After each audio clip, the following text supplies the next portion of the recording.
ఈ వీడియోని చూసే ముందు రామాయణానికి సంబంధించిన ఇంకొన్ని ప్రశ్నలు చేసినటువంటి పార్ట్ 1 వీడియోని చూసి దాని తర్వాత ఈ వీడియోని చూడండి. హరే కృష్ణ ప్రభుజీ. లాస్ట్ పార్ట్లో అంటే రాముని కోసం ఎంతోమంది ఎన్నో త్యాగాలు చేశారు, వారి వారి బాధ్యతల్ని నిర్వర్తించారు. లక్ష్మణుడు కానీ, సీతాదేవి కానీ, వీరందరి గురించి, హనుమంతుడు కానీ వీరందరి గురించి చెప్పారు. మరి రాముడు చేసిన త్యాగాలు ఏంటి అంటే మీరు చెప్పిన సంఘటనలన్నిట్లో కూడా వాళ్ళకి రాముడి మీద ఉన్న ప్రేమ, అభిమానం అవన్నీ కనిపిస్తున్నాయి. మరి రాముడికి వాళ్ళ పట్ల ఉన్న ప్రేమ, అభిమానాలు మనకి ఎక్కడ తారసపడతాయి? గుడ్ క్వశ్చన్ అండి. ఎస్, రాముడి జీవితం మనం చూసినట్లయితే, రామాయణం చూసినట్లయితే రాముడు ఒక ఆదర్శవంతమైన వ్యక్తి, ఒక ఆదర్శవంతమైన రాజు అనేది ప్రతి కోణంలో మనకు కనిపిస్తుంది. కానీ యాజ్ రైట్లీ మెన్షన్డ్, తన యొక్క కుటుంబ విషయంకి వచ్చినప్పటికీ మిగతా వాళ్ళందరూ రాముడి కోసం త్యాగం చేసినట్టు అది క్లియర్గా కనిపిస్తుంది. లక్ష్మణుడు, ఇట్ వెరీ ఎవిడెంట్. సీతమ్మ వారు వెరీ ఎవిడెంట్. బట్ యాక్చువల్గా మనం రామాయణం శ్రద్ధగా చదివితే మనం చూడొచ్చు, రాముడు కూడా ఎక్స్ప్లిసిట్గా అది వాల్మీకిని మెన్షన్ చేయకపోవచ్చు, బట్ మన అంతర్లీనంగా ఒక కరెంట్ కనిపిస్తుందండి.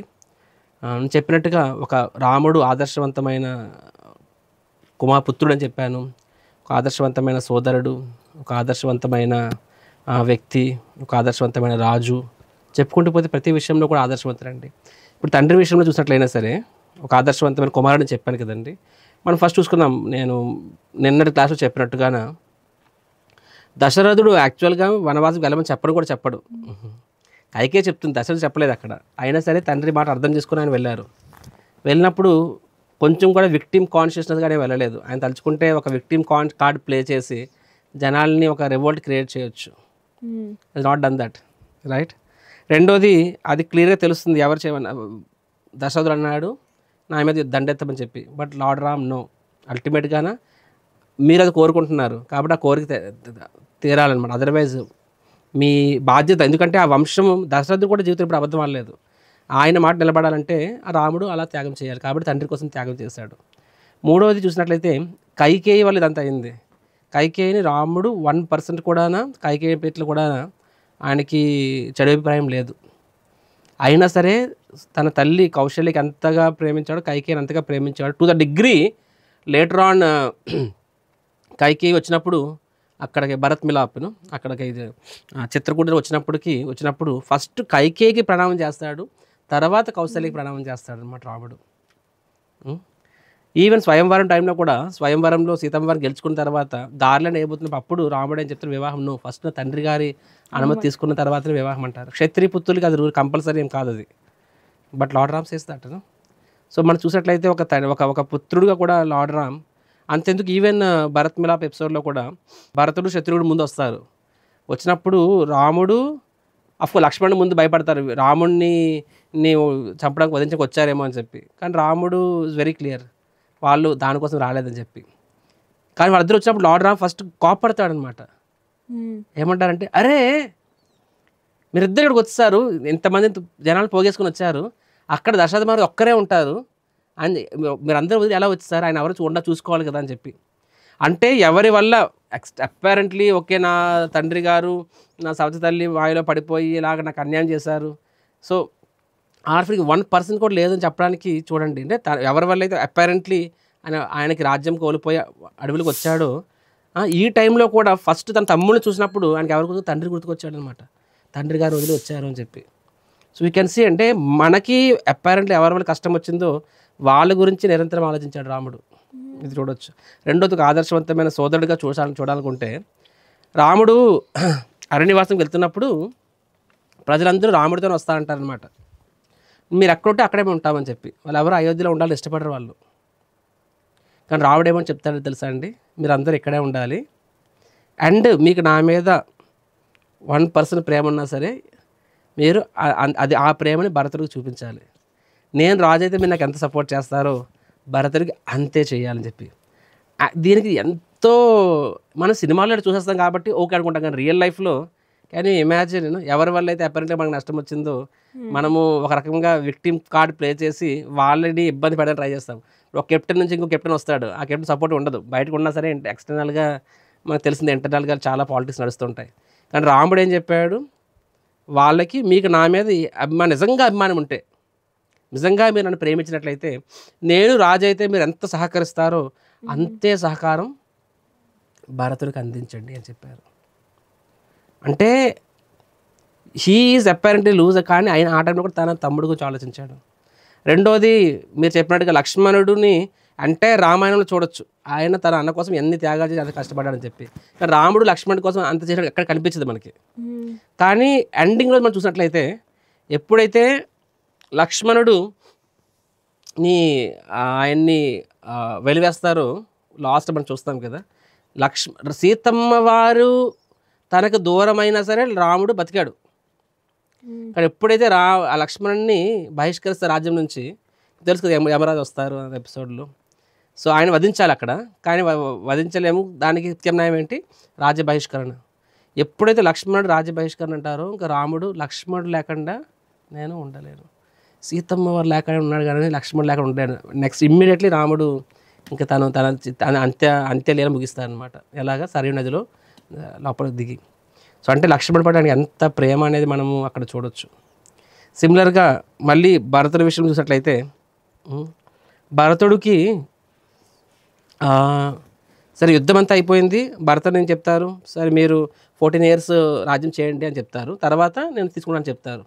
కానీ రాముడికి ఎంత సెన్సిటివ్ అంటే తన తమ్ముళ్ళ పట్ల, he is enjoying, I'm not enjoying అలా ఫీలింగ్ లేదు. యుద్ధం అయిపోయిన తర్వాత కూడా ముందు హనుమంతుని పంపిస్తాడు, మీరు వెళ్ళి చూడండి అక్కడ భరతుడి పరిస్థితి చూడండి, ఒకవేళ ఆయనకి 1% అయినా సరే రాజ్యము, ఆయన ఆ రాజ్యం పాలించడం హ్యాపీగా ఉన్నట్లయితే లెట్ హిమ్ రూల్, నాకు అవసరం లేదు రాజ్యం, నా తమ్ముడిని పాలించండి అని చెప్పి. సో హనుమంతుడు చూస్తాడు అక్కడ భరతుడి పరిస్థితి.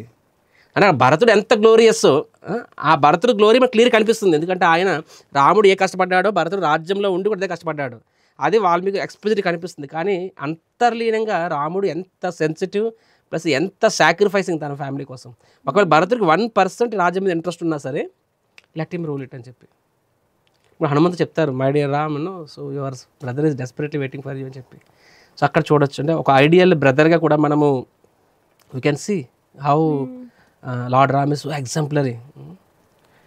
అండ్ ఒక ఆదర్శవంతమైన వ్యక్తిగా చూసినట్లయితే రాముడు ఎంతటి ఆదర్శవంతమైన వ్యక్తి అంటే, ఈ కక్ష ప్రతిగా ఏమీ ఉండవు ఆయనకి. నేను చెప్పినట్టుగా రావణుడు సీతమ్మ తిరిగి ఇచ్చేస్తే ఆయన్ని కూడా క్షమించడానికి రెడీ. ఎలా క్షమిస్తారండి, ఒక క్షత్రియుడు తన భార్యను ఒకటి తీసుకెళ్ళిపోతే అది సారీ వెనక్కి తిరిగి వచ్చినా సరే ఊరుకుంటాడు ఎవడైనా సరే. కానీ రాముడు ఐఎమ్ రెడీ టు ఫర్గివ్ అని చెప్పి. అంతేకాదు యుద్ధం అంతా అయిపోయిన తర్వాత అంత్యక్రియలు చేసి వచ్చినప్పుడు రాముడు ఏమంటాడు, మొత్తము ఇక్కడ రావణాసురుడికి మరియు ఆయన సైన్యాన్ని కూడా అంత్యక్రియలు చేయమని చెప్తారు. లక్ష్మణ్ అంటాడు, అన్న మనల్ని చంపిన వాళ్ళకి మన అంత్యక్రియలు చేయడం అని చెప్పి. రాముడు ఏమంటారు తెలుసా, వాళ్ళు బతుకున్నంత కాలమే మిత్రుడు శత్రువు, after that nothing like that. అంటే రాముడికి ఆ యుద్ధం కూడా ఒక బాధ్యతగా చేశాడు తప్ప నిజంగా ఎవరి పట్ల ఆయనకి ఎటువంటి ఈర్ష్య ద్వేష కక్షలు లేవన్నమాట ఆయనకి. అంటే ఒక శత్రువుని కూడా ఆయనకు కూడా ఇప్పుడు ఆత్మస్థాయి వచ్చినప్పుడు ఎవరి మీద శత్రువు కాబట్టి ఆయనకు కూడా మంచి గమ్యస్థానం దక్కాలి. కాబట్టి అంత్యక్రియలు చేయడం అనేది ఆ వ్యక్తికి మనం ఇచ్చే గౌరవం. అది ఈ కల్చర్ యాక్చువల్గా చెప్పాను కదండి, రామాయణం అనేది మన ఇండియన్స్ డిఎన్ఏలో ఉందండి. రీసెంట్గా 3 years ముందు మీరు తెలుసో లేదో, India and Chinese soldiers Galwan valley అని చెప్పి అక్కడ వాళ్ళు ఒకరొకరు తోసుకున్నారు. సో అందులో 20 మంది ఇండియన్స్ పడిపోయారు, వ్యాలీలో చచ్చిపోయారు ఇండియన్ సోల్జర్స్. చైనీస్ సోల్జర్స్ ఇంచుమించు 50 మంది పడి చచ్చిపోయారని చెప్తారనమాట. So Indians next day they declared, మేము మా వాళ్ళు 20 మంది చనిపోయారని చెప్పి, చైనా వాళ్ళు 50 మంది చెప్పి. చైనా వాళ్ళు చెప్పారు, వాళ్ళు మా వాళ్ళు ఎవరు చనిపోలేదు అని చెప్పి, because they don't want to, అంటే వాళ్ళు ఓటమిని ఒప్పుకోవడానికి ఇష్టం లేదు.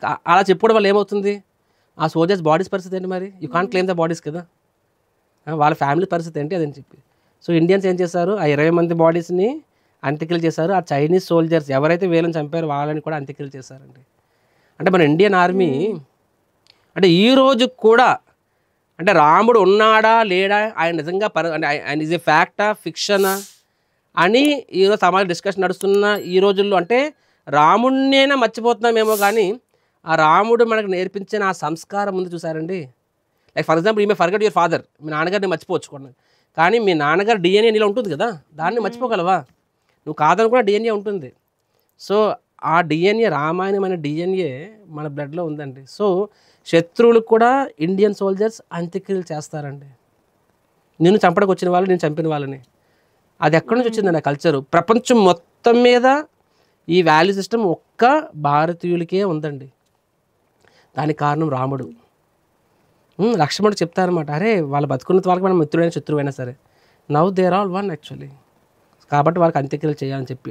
ఎంతటి అంటే నిజంగా మన ఎదురుగా ఇలాంటి వ్యక్తిత్వం, మహోన్నతమైన వ్యక్తిత్వం మనుషులు ఉంటే మనం వాళ్ళ ఫ్యాన్స్ అయిపోమండి. Is it a big wonder you know. So we can see like this. So ఒక వ్యక్తిగా నేను చెప్పాను. సిమిలర్లీ చెప్పుకుంటూ పోతే ఒక రాజుగా చెప్పాలనుకున్నా సరే, ఎవరైనా సరే తన ప్రజల కోసము తన సంపద సగమిస్తారు చేస్తారు, కానీ తన ప్రాణం ఎవరు ఇస్తారండి? రాముడు తన ప్రాణం కన్నా ఎక్కువ సీతమ్మ వారిని ఆయన దూరం పెట్టాడండి. అంతకన్నా ఏం కావాలి? తర్వాత తన రాజ్యంలో, రామరాజ్యంలో అసలు అధర్మం అనేది ఉండదు. అసలు 1% కూడా అకాల మృత్యువు కానీ అకాల వర్షాలు ఉండవు. చివరికి వాళ్ళందరినీ కూడా తనతో పాటు ఆయన యాక్చువల్గా వైకుంఠ లోకానికి కూడా తీసుకెళ్ళిపోయారు రాముడు. అండ్ రామరాజ్యంలో జంతువులను కూడా చూసుకుంటారు. ప్లస్ అక్కడ చెప్తారని వృద్ధులు, స్త్రీలు, శిశువులు అందరికీ కూడా సంపూర్ణ అభయం రాముడు ఇచ్చాడనమాట. సో ఈ యాంగిల్లో ఒక ఐడియల్ సర్వెంట్గా తీసుకున్నట్లయితే వ్యక్తిత్వం చెప్తున్నాను కదండి. వ్యక్తిత్వం అంటే ఏంటండి? మనకి అనుకూలంగా ఉన్నప్పుడు మంచిగా ఉంటాం, ప్రతికూలంగా ఉన్నప్పుడు చెడ్డగా ఉంటాము. ఆర్ మనకి సక్సెస్ ఇచ్చిన వాళ్ళతో మంచిగా ఉంటాం. కానీ రాముడు సక్సెస్ ఫెయిల్యూర్ ఎప్పుడు చూడలేదండి. అరే జటాయు అనే వ్యక్తి, ఆయన ఏం సీతమ్మని కాపాడలేదు ఏమీ ఆయన, రైట్?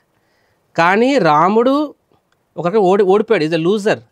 కానీ రాముడు జటాయి తన తండ్రి చనిపోయినప్పుడు కూడా ఆయన అంత్యక్రియలు చేయలేదు, జటాయుకి అంత్యక్రియలు చేశారండి.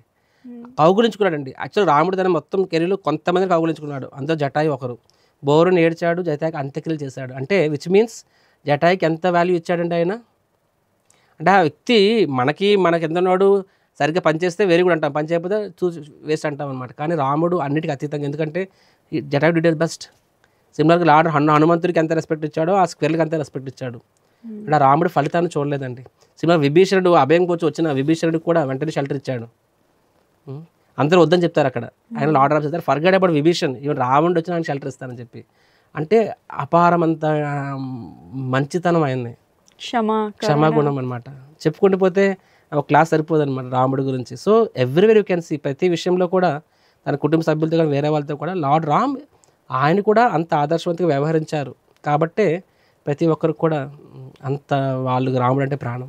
ప్రభుజీ, అయితే మరి రాముడు భగవంతుడు కదా, మరి భగవంతుడికి ముందు జరగబోయే విషయాలన్నీ తెలియాలి కదా. మాయలేడి అని తెలియాలి, రావణాసురుడు వస్తాడు అని తెలియాలి, సీతాదేవిని తీసుకెళ్తున్నాడు అని తెలియాలి, ఈ పన్నాగాలు ఇవన్నీ కూడా తెలిసి ఉండాలి.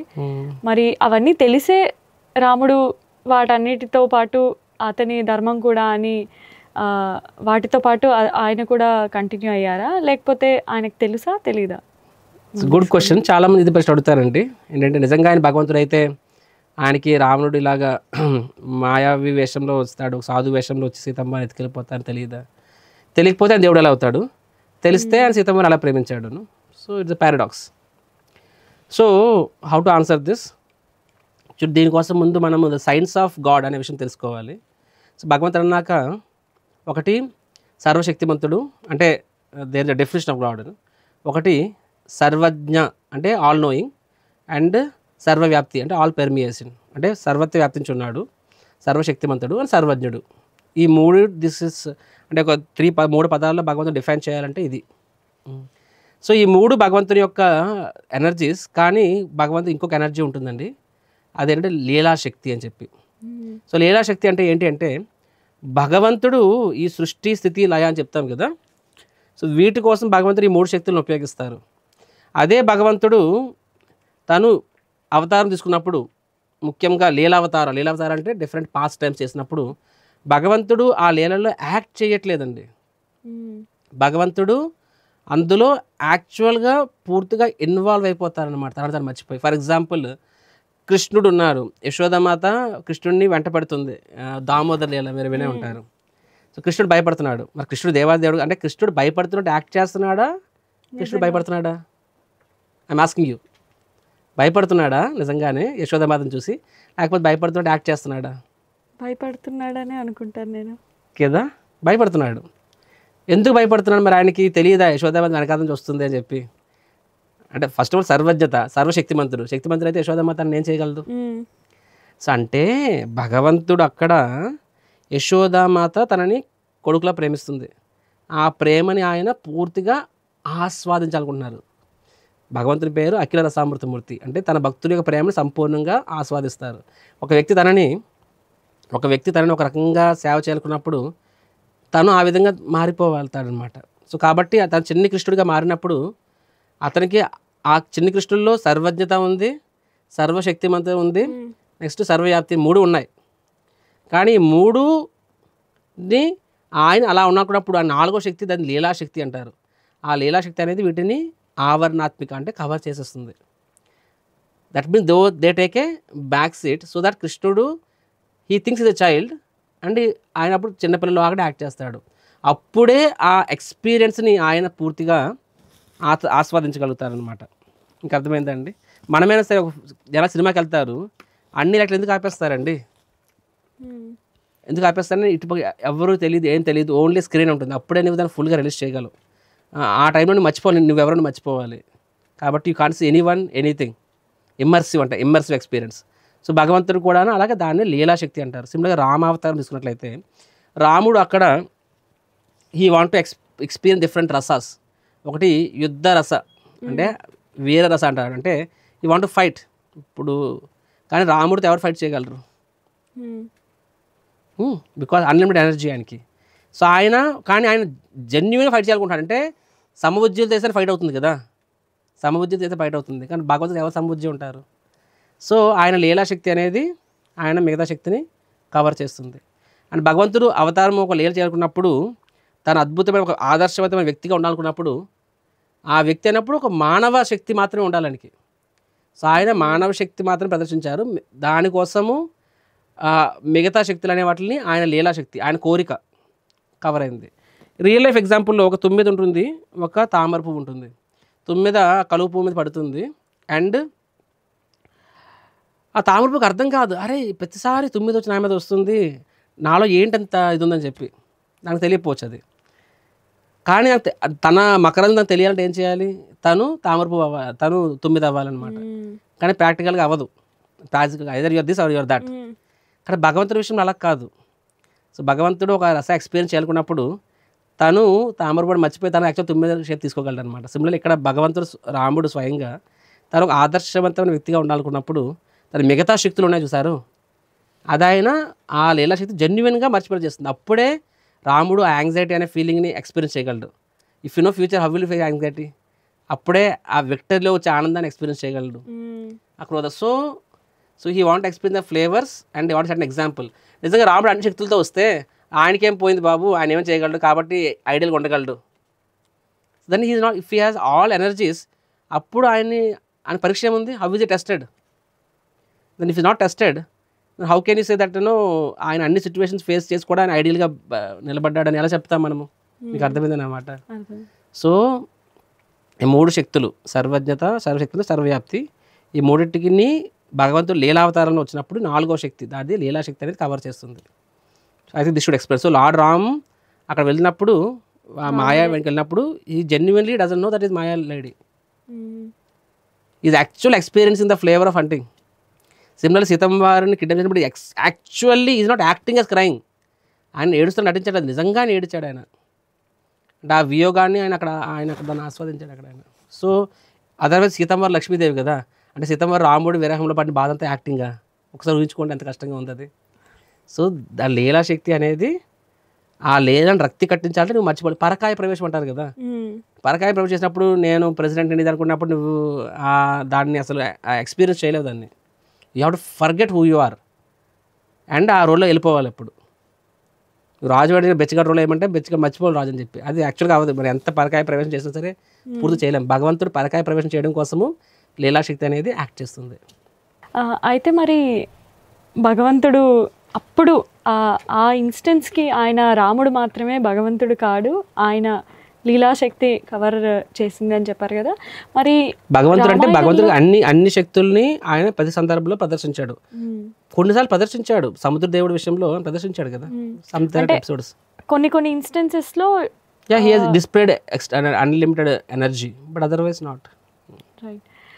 అయితే ఇంకా కొన్ని మిగిలిన క్యారెక్టర్స్ చూస్తే మనం రామాయణంలో ఫర్ ఎగ్జాంపుల్ కోసల దేశంలో మందర ఉంది, అలాగే రావణుడి లంకలో విభీషణుడు ఉన్నాడు. అంటే completely different characters to the land that they are in. So ఇట్లాంటి క్యారెక్టర్స్ గురించి, and these are the characters who shaped Ramayana are central characters to the twist in the story. So ఈ క్యారెక్టర్స్ నుంచి మనం తెలుసుకోగలిగిన నీతి ఆర్ వాళ్ళ నుంచి మనం నేర్చుకోవాల్సింది ఏంటి Prabhu? Yeah, good question. So మంతర రామరాజ్యంలో ఉంది కానీ రాముడికి వ్యతిరేకంగా వెళ్ళింది. విభీషణుడు రావణ లంకలో ఉన్నాడు కానీ ఆయన రామభక్తుడు అయ్యాడు. సో దీన్ని బట్టి మనకి ఏమర్థమవుతుందంటే ప్రతి జీవికి ఒక ఇచ్ఛాశక్తి అని ఉంటుంది, స్వతంత్రం అని ఉంటుంది అనమాట. దాన్ని ఎవరు ఇన్ఫ్లుయెన్స్ చేయలేరు. రెండోది, even if you're in best circumstances, ఆ స్వతంత్రం అనే దాన్ని మనం దుర్వినియోగం చేసుకుంటే మనము ఆ అడ్వాంటేజ్ కోల్పోతాం, ప్లస్ మనం వాళ్ళకి ఎగ్రెస్ట్ అవ్వచ్చు. మనము వీ కెన్ సీ, ఇప్పుడు హిరణ్యకశిపుడు యొక్క పుత్రుడు ప్రహ్లాదుడు, greatest devotee, right? So similarly శ్రీకృష్ణుడు, you can say Bhudevi and వరాహదేవుడి పుత్రుడు అనుకోవచ్చు, లేకపోతే కృష్ణుడు. సో వాళ్ళెవరోది నరకాసుడు అయ్యాడు అక్కడ. సరే, భగవంతుడు పుత్రుడు. కొన్నిసార్లు భక్తులు అంటారు, ప్రభుజీ మీరు చెప్తారు భక్తుల యొక్క పుత్రులు దేవతలు వస్తారని చెప్పి, ఇక్కడ మా ఇంట్లో ఒక రాక్షసుడు పుట్టాడని చెప్పి. అరే దేవుడు ఇంట్లో రాక్షసుడు పుట్టాడండి, మీరు ఇంకా ఎంత. So the point I'm trying to say is that, so free will అని ఒకటి ఉంటుందండి. ఆ ఫ్రీ విల్ని మనం సద్వినియోగం చేసుకోకపోతే ఏమవుతుంది? సో మన భగవంతుడితో ఉన్నా సరే మన భగవంతుడికి వ్యతిరేకంగా వెళ్ళొచ్చు. సో సిమిలర్లీ అనదర్ ఎపిసోడ్ మనం చూడొచ్చు ఏంటంటే, కాబట్టి ఎవ్వరు కూడా మనం జడ్జ్ చేయడానికి లేదు. సంబడి మేబీ రాక్షస ఫ్యామిలీ, కానీ వారికి మంచి సాంగత్యం ఉన్నప్పుడు వాళ్ళు మారగలరు, గొప్ప వ్యక్తులు అవ్వగలరు. మంచి సాంగత్యం లేనప్పుడు మంచి వాళ్ళు కూడా ఇలా తయారవుతారు అనమాట. నరకాసురుడు దుస్సాంగత్యం వల్లనే రాక్షసుడు అవుతాడనమాట, రైట్? సో మనం లేటెస్ట్ ఎగ్జాంపుల్ తీసుకున్నట్లయితే ఇస్కాన్ శ్రీల ప్రభుపాదుల వారి శిష్యులు వాళ్ళందరూ ఒకప్పుడు హిప్పీస్ అనమాట. అంటే కౌంటర్ కల్చర్ మూమెంట్లో ఉన్న ఆ ప్రభుత్వం కూడా వాళ్ళని ఏం చేయలేక తల పట్టుకొని వదిలేసిన వాళ్ళని, కానీ ఒక శుద్ధ భక్తుల సాంగత్యంలో వచ్చినప్పుడు ఏమైంది, వాళ్ళు అలా మారగలిగారు. అంటే ఎవరైతే తమ స్వతంత్రాన్ని ఒక మంచి పనికి ఉపయోగించారో వాళ్ళు గొప్ప వ్యక్తులుగా మారారు. ఈరోజు ఈ యొక్క they are actually delivering the whole planet. ఈరోజు ఎంత ధర్మం ప్రచారం అవుతుందంటే వాళ్ళ వల్లనే.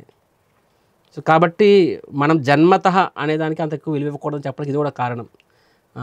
రావణాసుడు వాళ్ళు కూడా రాక్షస కులం అయినా సరే శుద్ధ భక్తుడు అయ్యాడు. వీళ్ళు ఏకంగా అయోధ్యలో ఉన్నారు, రాముడు వైకుంఠంలో ఉన్నారు ఒక రకంగా చెప్పాలంటే, కానీ వీళ్ళు రాక్షసులా ప్రవర్తించారు. కాబట్టి జన్మ అనేది is not all and all అని చెప్పడానికి మీరు చెప్పిన 2 ఉదాహరణలు కూడా చూడొచ్చు.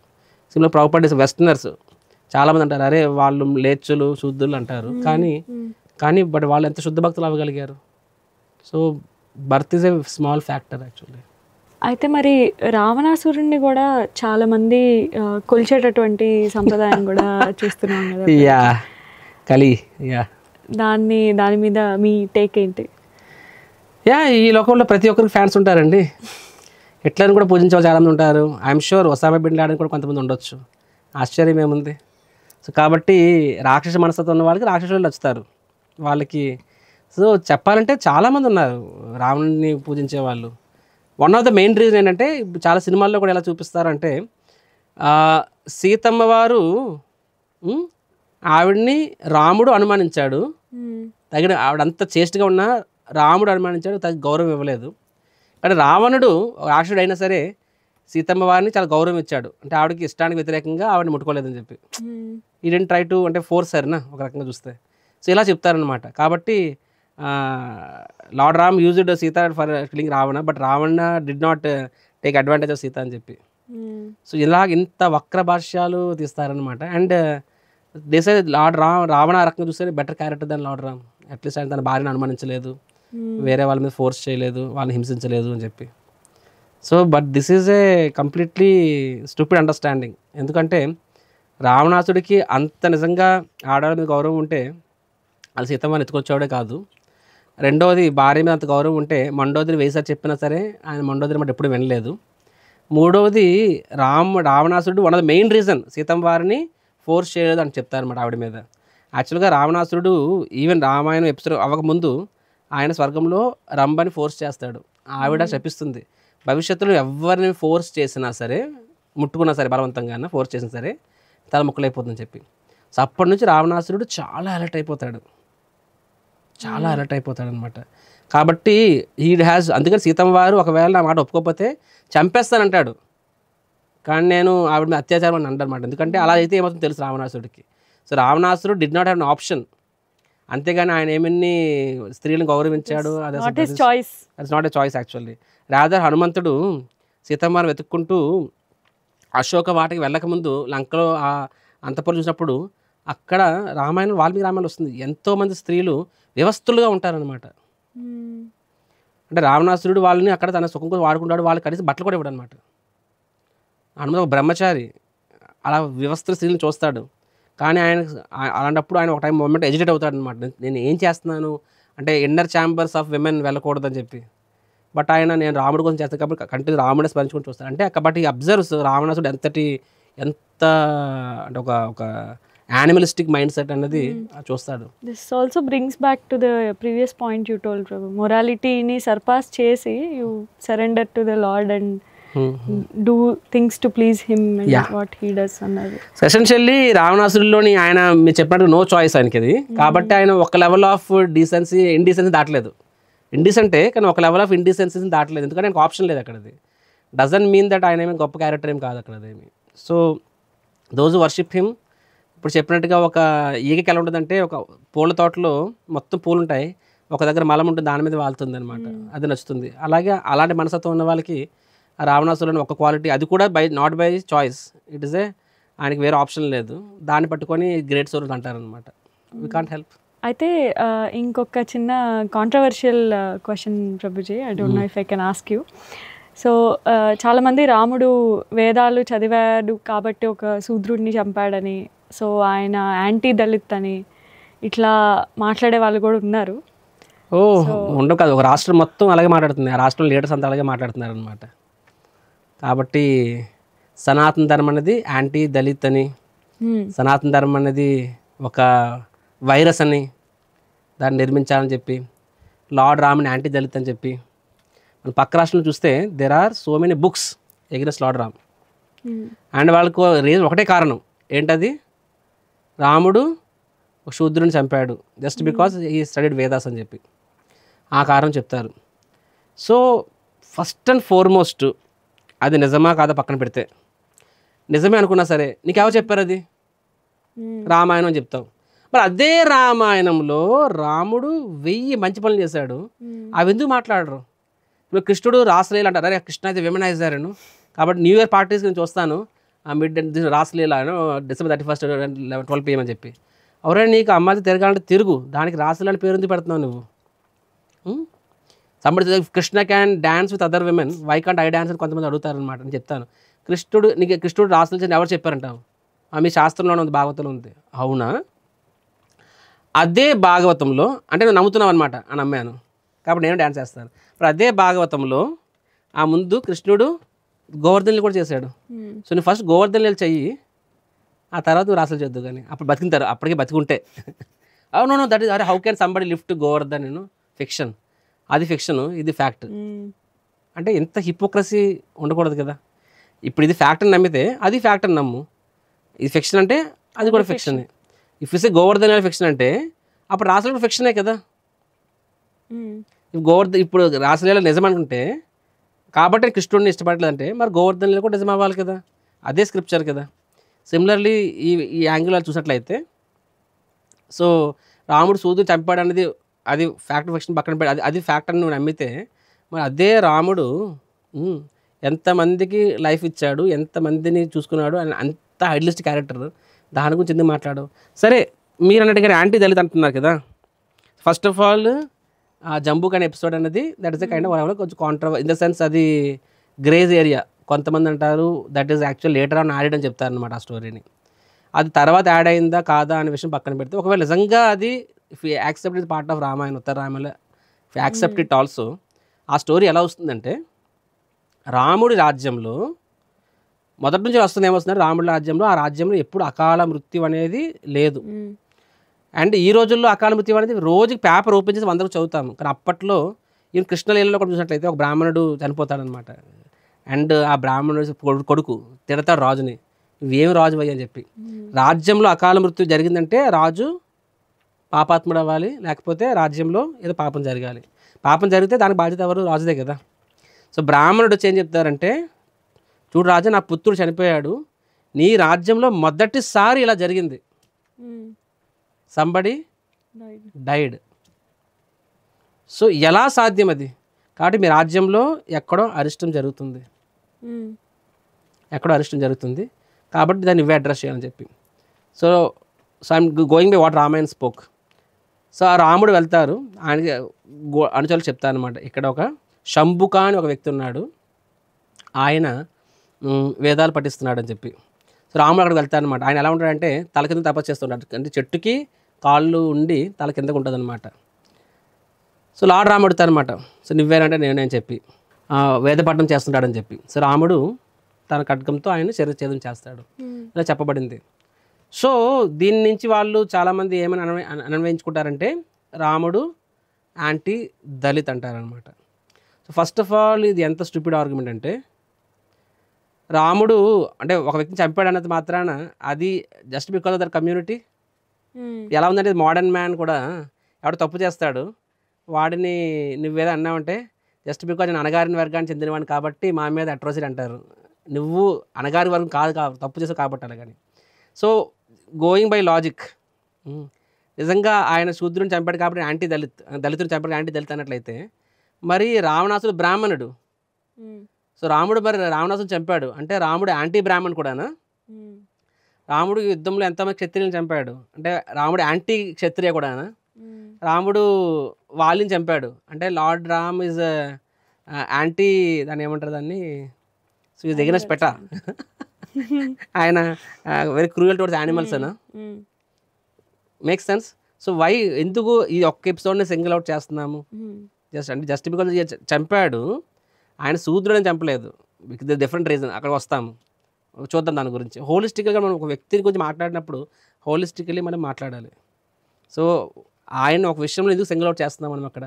రెండోది, అదే again I said that is a story which little some people say అది యాడెడ్ అని చెప్తారు, బట్ ఈవెన్ గోయింగ్ బై అది ట్రూత్ అని అనుకున్నా సరే, నేను చెప్పిన ఆయన మరి బ్రాహ్మణులు చంపాడు, రావణాసుని చంపాడు, వాడిని చంపాడు, మరి వాళ్ళు అలా అరుస్తున్నారా? రెండో లాజిక్, రాముడు నిజంగా ఆయన దళిత్ అని కాబట్టి చంపాడినట్లయితే, అంటే lord Ram, do you think lord Ram is anti Dalit అంటున్నారు వాళ్ళు.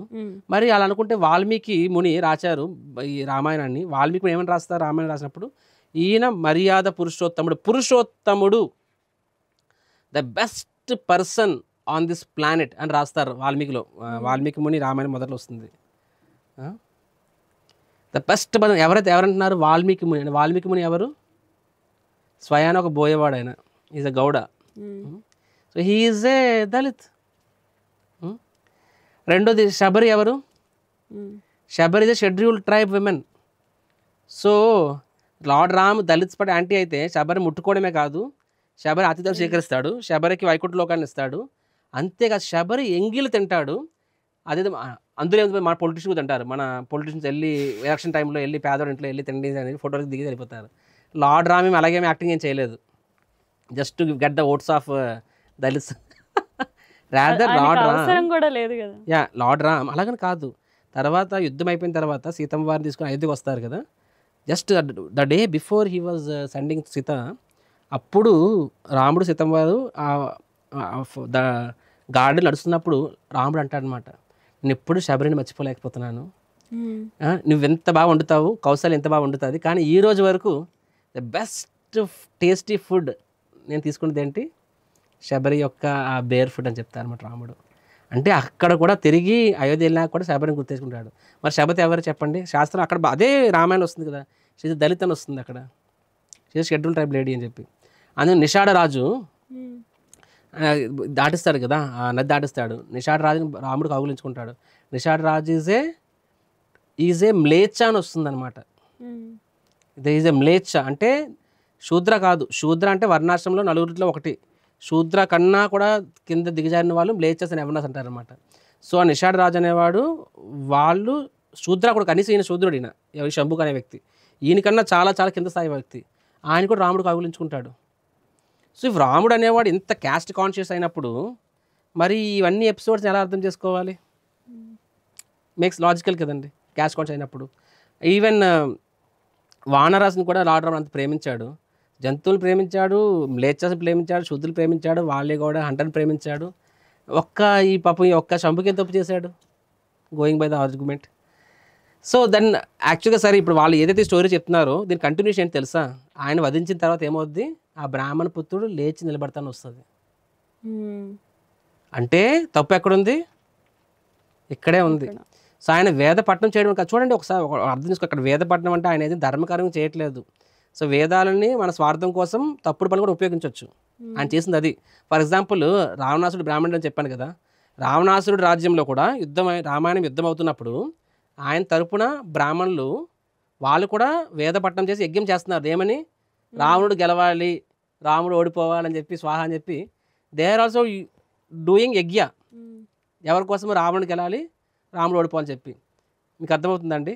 జస్ట్ బికాస్ సంబడి ఒక వేద మంత్రాలు చదివాడినంత మాత్రాన అది పుణ్యకారం రూల్ ఏం కాదు. రాక్షసుల తరపున కూడా కొంతమంది వేద మంత్రాలు రాక్షసులు అధర్మం కోసం కూడా చేసిన వాళ్ళు ఉంటారు.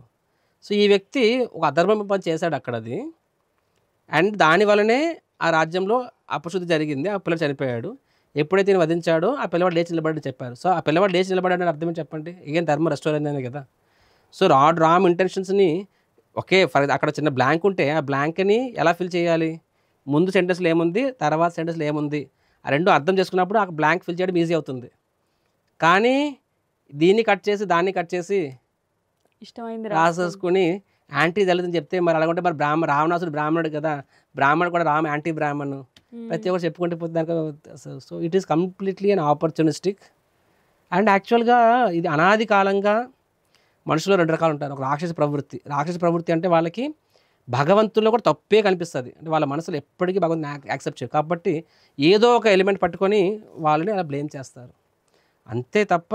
అరే హనుమంతుడు స్వయంగా చెప్తాడు అనమాట, నా జన్మనూనం మహతోన సౌభోగం అని చెప్పి. అంటే నా రాముడు అనేవాడు అసలు జన్మని పరిగణలో తీసుకోవడం అని చెప్పి సాక్ష్యం నేనే అని చెప్తారు.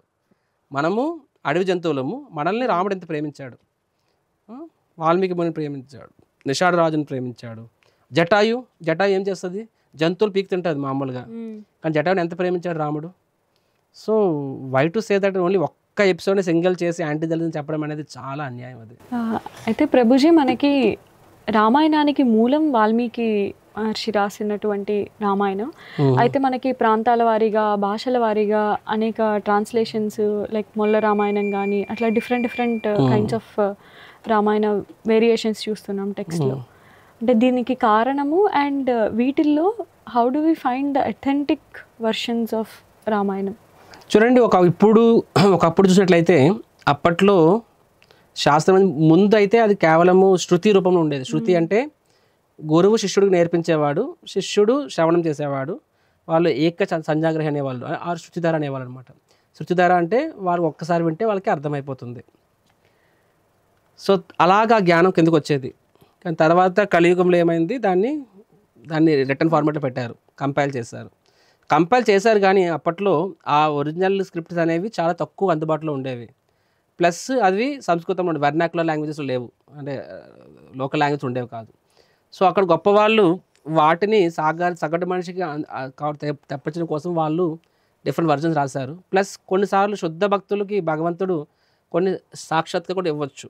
కాబట్టి వాళ్ళ సాక్షాత్కారం కూడా అందరూ కొంచెం జోడించి ఉండొచ్చు అనమాట. కాబట్టి కానీ మన వరకు వచ్చినప్పటికీ ఎవరు శుద్ధ భక్తుడు, ఏది కల్పితము, ఏది అథెంటిక్ అంటే అన్నీ మనకి తెలిసి ఉండకపోవచ్చు. కాబట్టి ఒకటైతే వాస్తవం, రామాయణం అనేది వాల్మీకి రామాయణం అనేది ఆది కావ్యం, దాన్ని మనం ప్రామాణికంగా తీసుకోవాలి.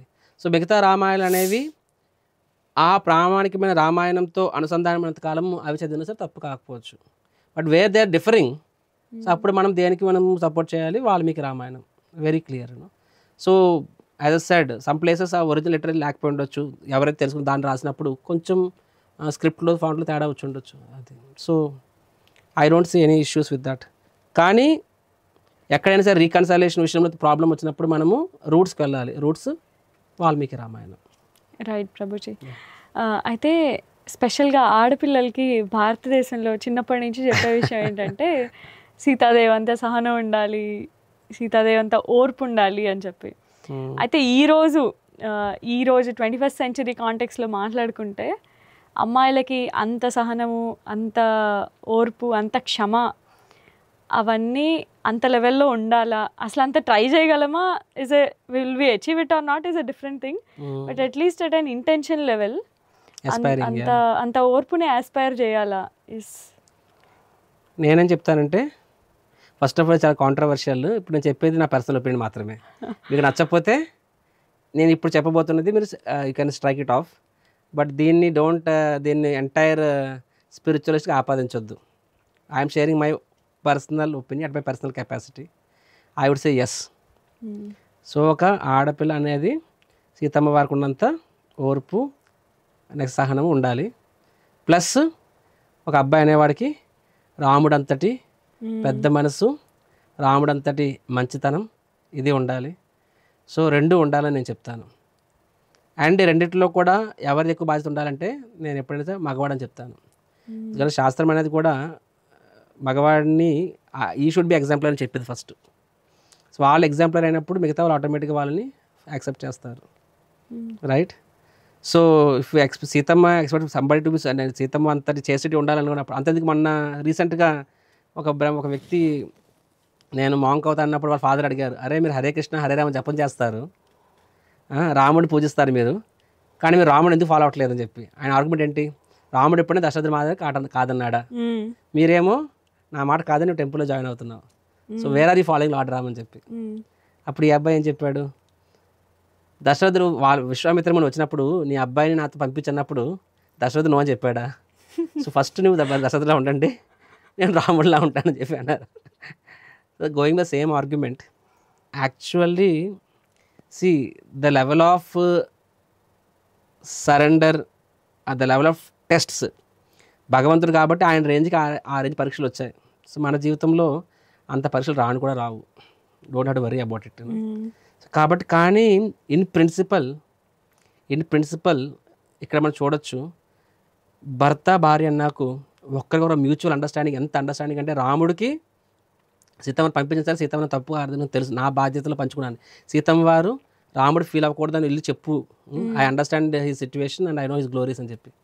సో ప్లస్ తనకి ఒక రకం అన్యాయము అనే ఫీలింగ్ లేదు. ప్లస్ తన పిల్లలకి ఆమె ఏమీ పాయిజనింగ్ చేయలేదు, మీ తండ్రి అలాంటి వాడని చెప్పి తన భర్త డిగ్నిటీ మెయింటైన్ చేస్తుంది ఆవిడ. So that is expected. ఎందుకంటే ఈ రోజుల్లో ఎవరు పర్ఫెక్ట్ అండి, హస్బెండ్ పర్ఫెక్టా, wife పర్ఫెక్టా?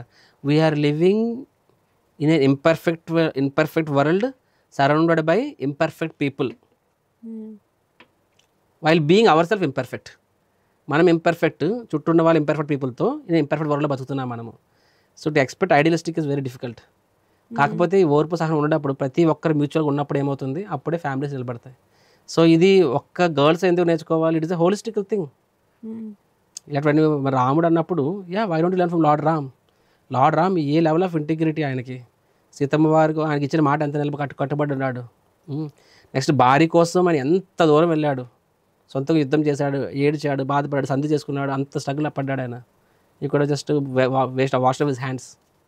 So you can see like this and so lord Ram అంత ఐడియల్గా ఉన్నాడు, అది కూడా నేర్చుకోవాలి మనము. సో నేనేమంటాను, సీతమ్మ అంత అవసరమా అంటే ఎస్, ఇన్ ప్రిన్సిపల్ ఎంత మనం ఆ ప్రిన్సిపల్ మనం యాక్సెప్ట్ చేయాలి. Volume I can't tell. సిమిలర్గా అబ్బాయిలు అనేవారు కూడా యాక్సెప్ట్ చేయాలి. It's for every one. అమ్మాయి కాదు, అబ్బాయిలు కూడా ఆ సహనం నేర్చుకోవాలి కదా. అమ్మాయిలు ఒకరైతే నేర్చుకోవాలి, ఇద్దరు నేర్చుకోవాలి. అలా చెప్తాను నేనైతే. Sure certainly Prabhuji, definitely. అంటే it's not just for women but for every one, of course, despite gender are age or anything, every one has to learn from it. అయితే మనకి ఈ కలియుగంలో రోజు ఎదురయ్యే సమస్యలకి, జీవితంలో ఎదురయ్యే సమస్యలకి పరిష్కారాలు మనకి రామాయణంలో దొరుకుతాయా? దొరికితే వాటిని how do we identify them and impart it in our lives. Yeah, చూడండి, రామాయణం అనేది మనం ఏ పురాణం తీసుకున్నా సరే, ఇతిహాసం తీసుకున్నా సరే, దాన్ని మనము మల్టిపుల్ లెవెల్స్ చూడాలి. ఒకటి మోరల్ అండ్ కల్చరల్ లెవెల్, రెండోది religious level, third thing spiritual level.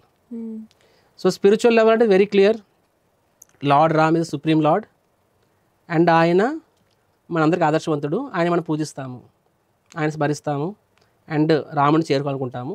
Spiritual level, we're devoted to lord Ram and Sita and Hanumanji and all, spiritual లెవెల్లో. సో రిలీజియస్ లెవెల్లో కరెస్పాండింగ్ యాక్టివిటీస్ చేస్తాము. మోరల్ లెవెల్లో అండ్ కల్చరల్ లెవెల్లో అది కూడా మనకు నేర్పిస్తుంది రామాయణం. సో ఏ స్క్రిప్చర్ అయినా సరే మోరల్ లెవెల్ లెసన్స్ ఉంటాయి, రిలీజియస్ అండ్ స్పిరిచువల్ లెవెల్లో. సో మీరు అడిగిన ప్రశ్నకి నేను మోరల్ లెవెల్లో చెప్తాను. స్పిరిచువల్ లెవెల్ ఏం I'm telling is that yes, so lord Ram ఇది సుప్రీం లార్డ్, ఆయన మన కోసం వచ్చాడు, ఆదర్శం స్థాపించాడు, కాబట్టి మనం అదని నేర్చుకోవాలి, ఆయన మనం ఆరాధించాలి. సో మోరల్ లెవెల్లో మనం చూసినట్లయితే రామాయణంలో మనం నిన్న చెప్పుకున్నాం, ఈరోజు క్లాస్లో చెప్పుకున్నాం కంక్లూజన్. కాబట్టి ప్రతి ఒక్క క్యారెక్టర్ కూడా వాళ్ళు ఆ ధర్మం కోసము దానికోసం ఎన్ని త్యాగాలను చేశారు, బాధ్యత తీసుకున్నారు, దానివల్లనే వాళ్ళందరూ కలిసి ఉండగలిగారు. మనం చూస్తాం రామ్ దర్బార్ అంటాము, రాముడు ఇలా బాణ పట్టుకొని ఉంటాడు, ధనుషు పట్టుకొని, లక్ష్మణ్ పక్కన ఉంటారు, సీతమ్మ వారు పక్కన ఉంటారు, హనుమతి పాదాలతో ఉంటారు. అబ్బా అని అనుకుంటాం అనమాట, ఎంత బాగుందని చెప్పి. అందరూ నవ్వుతుంటారు ఫోటోలో, అవునా కాదా? అందరూ నవ్వుతున్నారు, కానీ అలాగా but the price they have paid to be together with Ram is immaculate. అంటే మామూలు కాదు, వాళ్ళంతా they have gone through so many tests to be with Lord Ram అనమాట, అవునా కాదా? భరతుడి విషయంలో చెప్పుకున్నాం, లక్ష్మణుడి విషయం చెప్పుకున్నాము. సిమిలర్గా జీవితంలో ప్రతి ఒక్కరికి సత్సంబంధాలు కావాలి. ప్రతి అమ్మాయిని కూడా నాకు నన్ను అర్థం చేసుకున్న భర్త ఉండాలి, ప్రతి అబ్బాయిని కూడా నన్ను అర్థం చేసుకున్న భార్య ఉండాలి, ఆ తల్లిదండ్రులు అనుకుంటారు నా కొడుకులు మంచివాళ్ళు సమర్థులు అవ్వాలని చెప్పి. ప్రతి ఒక్కరికి లోకంలో ఎదురు వాళ్ళ నుంచి ఎక్స్పెక్టేషన్స్ ఉంటాయి, కానీ అలా ఉండాలి అంటే ఫస్ట్ మనము రెస్పాన్సిబిలిటీ తీసుకోవాలి. సో దశరథుడి నుంచి మనం ఎంత నేర్చుకోవచ్చు, రాముడు, ప్రతి ఒక్కరు, ఎవ్రీ పర్సన్, మన ప్రతి ఒక్కరికి జీవితంలో. ఫర్ ఎగ్జాంపుల్ ఇప్పుడు మీరున్నారు, you are a daughter of someone, while maybe I don't know, you are maybe wife of someone, maybe mother of someone or sister of someone. So we all have different relations. So ప్రతి రిలేషన్లో ideal example మన రామాయణంలో కనిపిస్తాయి. So మనము వాటిని at least when you try to follow it, అప్పుడు ఏమవుతుంది, మనం we're creating very positive unity అనమాట. అప్పుడు నిజమైన ఆనంద ప్రశాంతం ఉంటుందన్నమాట. అదర్వైజ్ సెల్ఫిష్ నుంచి సెల్ఫ్లెస్నెస్ అండి రామాయణం అనేది. బెస్ట్ ఎగ్జాంపుల్ రావణాసురుడు, ఆయన తన స్వార్థం కోసం సీతమ్మ వారిని రాముడు దూరం చేశాడనమాట. హనుమంతుడు అనేవాడు సీతమ్మ వారిని తిరిగి రాముడితో కలిపాడనమాట. ఈ served lord Ram, he wanted give, అంటే రాముడికి ఆనందం ఇవ్వాలనుకున్నాడు. రావణాసుడు తన ఆనందం కోసము రాముడి సీతమ్మ విడదీశాడనమాట. సో మన అందరం కూడా వీ హ్యావ్ టు సీ మనం ఎవరిని ఎస్పైర్ చేయాలని చెప్పి. సో దానివల్ల కంక్లూజన్ ఏమైంది, అల్టిమేట్గా రావణుడు డిస్ట్రాయ్ అయ్యాడు, హనుమంతుడు చిరంజీవి అయ్యాడు. సో అదేవిధంగా మనము సెల్ఫిష్నెస్ ఒక సైడ్ నుంచి అనుకున్నది అయిపోవాలి, సెల్ఫిష్గా ఉండాలి అన్నీ, కానీ అంత సుఖంగా ఉండాలి, దాన్ని నేను రెస్పాన్సిబిలిటీ తీసుకోవాలనుకుంటే we're living in utopian world. అది అవ్వదు. Because Ramayanam is an example. బాధ్యత, త్యాగము, బాధ్యత అనేవి నిజంగా ప్రేమకి చిహ్నాలని చెప్పి రామాయణంలో ఎక్కడ కూడా సీతమ్మ వారు కానీ, లక్ష్మణుడు కానీ, భరత కానీ ఐ లవ్ యూ, ఫ్లవర్ అని ఎక్కడ చెప్పుకోలేదు వాళ్ళు. కానీ ఆ ప్రేమను ఎలా వ్యక్తీకరించారంటే బాధ్యత, త్యాగం. కాబట్టి ఆ బాధ్యత, త్యాగం అనేది ప్రతి ఒక్కరి జీవితంలో కొంత అలవర్చుకున్నప్పుడు ఆ కుటుంబాలు అద్భుతంగా ఉంటాయి. ఈవెన్ మారల్ లెవెల్లో, మొరాలిటీ పాయింట్ ఆఫ్ వ్యూలో రామాయణం మనకి ఎంతో నేర్పిస్తుంది. లక్ష్మణుడు సీతమ్మ వారిని వదిలిన తల్లి కన్నా ఎక్కువ చూసుకున్నాడు అనమాట. సో ఈ కల్చర్ యాక్చువల్గా ఇప్పటికీ ఇండియాలో ఉంది ఒక రకంగా, కాబట్టే కుటుంబాలు నిలబడుతున్నాయి. కానీ day by day western world మన రాముడినే పక్కన పెట్టేస్తున్నాము. యాక్చువల్గా బ్రిటిషర్స్ మనకు చేసిన అన్ని అన్యాయాలు, దురదృష్టాలు కానీ ఏంటి తెలుసా అండి, రాముడిని మైథలాజికల్ ఫిగర్ కింద మార్చేయడము is the greatest damage britishers అంటూ ఇండియా. వాళ్ళ ఆస్తులు తీసుకెళ్ళిపోయారు, అన్ని తీసుకెళ్ళిపోయారు, ఇవన్నీ ఒక లెక్క, కానీ రాముడిని వాళ్ళు తీసుకెళ్ళిపోయారు అనమాట. అది నిజంగా మోస్ట్ అన్ఫార్చునేట్.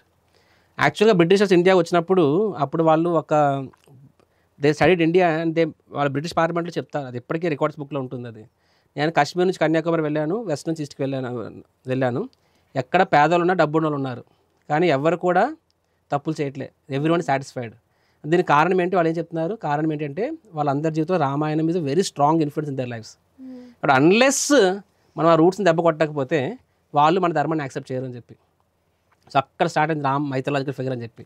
మైథలాజికల్ ఫిగర్ అన్నప్పటికి ఇంకా అది మైథలాజీ అయినప్పుడు దాన్ని నేర్చుకునేది ఏముంది పెద్ద, నా మ్యాక్సిమం మోరల్ స్టోరీలో ఉండిపోతుంది. బట్ ఈజ్ యాక్చువల్ పర్సనాలిటీస్ అని నాకు తెలిసినప్పుడు, అప్పుడు అది చదివినప్పుడు ఆ క్యారెక్టర్ ఆ లక్షణాలు మనలో అలవాటు పడతాయి. నేను చెప్పినట్టుగా ప్రతి క్యారెక్టర్ మనం చూసినట్లయితే బాధ్యత, త్యాగం. మనం ఒక వ్యక్తిని ప్రేమిస్తున్నామంటే ఈ రెండు ఉన్నప్పుడే అది నిజమైన ప్రేమ, అప్పుడే సంబంధాలు నిలబడతాయి, నిజమైన హ్యాపీనెస్ వస్తుంది. అది ఇండివిజువల్ లెవెల్లో, ఫ్యామిలీ లెవెల్లో, సొసైటీ లెవెల్లో, యూనివర్సల్ లెవెల్లో. యూనివర్సల్ బ్రదర్హుడ్ అన్నప్పుడు ఎప్పుడు వస్తుంది? యూనివర్సల్ ఫాదర్ ఉన్నప్పుడే బ్రదర్హుడ్ వస్తుంది కదా.